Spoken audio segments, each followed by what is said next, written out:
Hello friends எல்லாரும் எப்படி இருக்கீங்க? நல்லா இருக்கீங்களா? இப்பயும் கூட ஸ்கூல் ஸ்டார்ட் ஆயிடுச்சு. உங்களுக்கு புது ஃப்ரெண்ட்ஸ், புது டீச்சர்ஸ், புது கிளாஸ் ரூம், அதுக்கப்புறமா நெறைய ஹோம்வொர்க் எல்லாம் குடுக்க ஆரம்பிச்சிருப்பாங்கல்ல. இன்னைக்கு ஒரு புது ஸ்டோரி கேட்போமா? ஒரு ஊர்ல ஒரு பெரிய பணக்காரர் இருந்தாராம். அவரு தெரியாதவங்க அந்த ஊர்ல யாருமே இருக்க மாட்டாங்களாம். அவரு எல்லாருக்கும் நெறைய ஹெல்ப் பண்ணுவாராம்.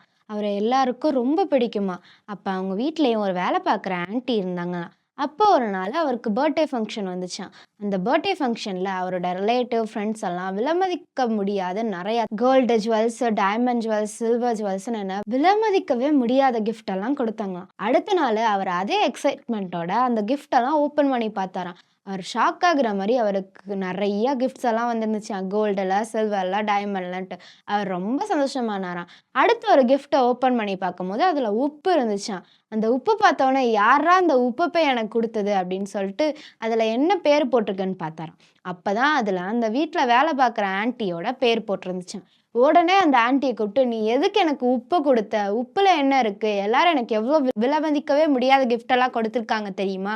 அப்படின்னாராம். அந்த வேலைக்கார ஆன்ட்டி ரொம்ப சோகத்தோட, "ஏசப்பா சொல்லியிருக்காங்க நம்ம பூமிக்கு உப்பா இருக்கணும். ஆனா முதலாளி நம்மள திட்டிட்டாங்களேன்னு" அதே ஞாபகத்தோட அந்த வீட்ல சாப்பாடு செஞ்சுட்டு இருக்கிறப்ப, அதுல உப்பே போட மறந்துட்டாங்களாம். அப்ப அந்த வீட்ல இருக்கிறவங்கலாம் சாப்பாட உட்காந்து அத சாப்பிட்டு பார்த்தப்போ உப்பே இல்லையாம். உடனே அவங்க எல்லாரும் ரொம்ப சோகமாயிட்டாங்களாம். அப்பதான் அந்த முதலாளிக்கு தெரிஞ்சுச்சாம் உப்பு எவ்வளோ முக்கியன்ட்டு. அதுக்கப்புறம் அந்த வேலைக்கார ஆன்ட்டி வந்து அவங்க சாப்பாடுல தேவையான அளவு உப்ப போட்டு எல்லாரும் வயிறு நெறைய சாப்பிட்டாங்களாம். இதே மாரி தான் ஃப்ரெண்ட்ஸ், நம்மளும் பூமிக்கு உப்பா தான் இருக்கிறோம். நம்மளோட வாழ்க்கையில ஏசப்பா வந்தாங்கன்னா, நம்மளோட வாழ்க்கையும் ஆசீர்வாதமா மாறிடும்.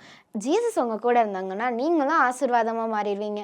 நீங்களும் பூமிக்கு உப்பா மாற ரெடியா ஃப்ரெண்ட்ஸ்? இப்பயும் கூட ஒரு வசனம் கத்துக்கலாமா? நீங்கள் பூமிக்கு உப்பா இருக்கிறீர்கள். மத்தேயு 5:13. இப்ப நம்ம ஒரு பாட்டு கத்துக்கலாமா? உப்பில்லா பண்டம் குப்பையிலே, உப்பு போட்டு சாப்பிட்டா நம்ம தொப்பையிலே.